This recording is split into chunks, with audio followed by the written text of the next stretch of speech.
অনেকেই ভেন্ডি ভাজি খেতে চায় না। ভেন্ডি এভাবে ভাজি করলে যেও খেতে চাবে না সেও খাবে। আসসালামু আলাইকুম বন্ধুরা, তোমরা সবাই কেমন আছো? আশা করি নিশ্চয়ই ভালো আছো। আলহামদুলিল্লাহ আমিও ভালো আছি। আজ আমি রান্না করব খুবই সহজ উপায়ে ভেন্ডি ভাজি। তার জন্য ভেন্ডিগুলো আমি এভাবে স্লাইস করে কেটে নিয়েছি এবং এখানে মরিচ কুচি করে নিয়েছি এবং পেঁয়াজ কুচি করে নিয়েছি। ভেন্ডি ভাজি করার জন্য চুলায় প্যান দিয়েছি এবং দিয়ে দিয়েছি পরিমাণ মতো তেল, দিয়ে দিব মরিচ কুচি, দিব পেঁয়াজ কুচি।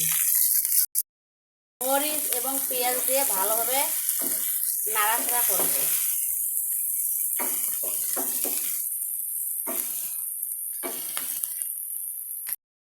মরিচ এবং পেঁয়াজ এভাবে হালকা ভাজা হয়ে গেলে দিয়ে দেবো স্বাদ মতো লবণ এবং দিয়ে দেবো 1 চিমটি হলুদের গুঁড়া।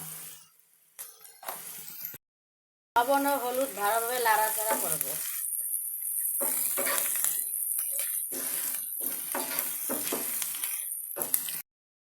তারপর দিয়ে দেবো কেটে রাখা ভেন্ডিগুলোকে ভালোভাবে নাড়াচাড়া করব। মরিচ পেঁয়াজ ভালোভাবে মিশিয়ে নেব। নাড়াচাড়া করে ঢাকনা দিয়ে ঢেকে দেব 2 মিনিটের জন্য। আঁচটা মিডিয়াম করে রেখে দেব। ফিরে আসলাম 2 মিনিট পর। দেখুন কত সুন্দর কালারটা চলে এসেছে।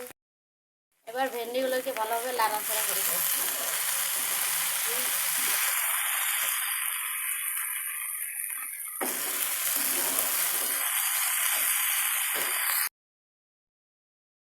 এই তো হয়ে গেছে খুব সুন্দর একটা ভেন্ডি ভাজি। এখন আমি পরিবেশন করব।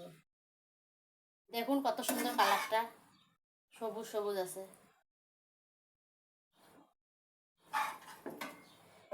এভাবে সহজ উপায়ে ভেন্ডি ভাজি করে খেলে অনেক মজা লাগবে।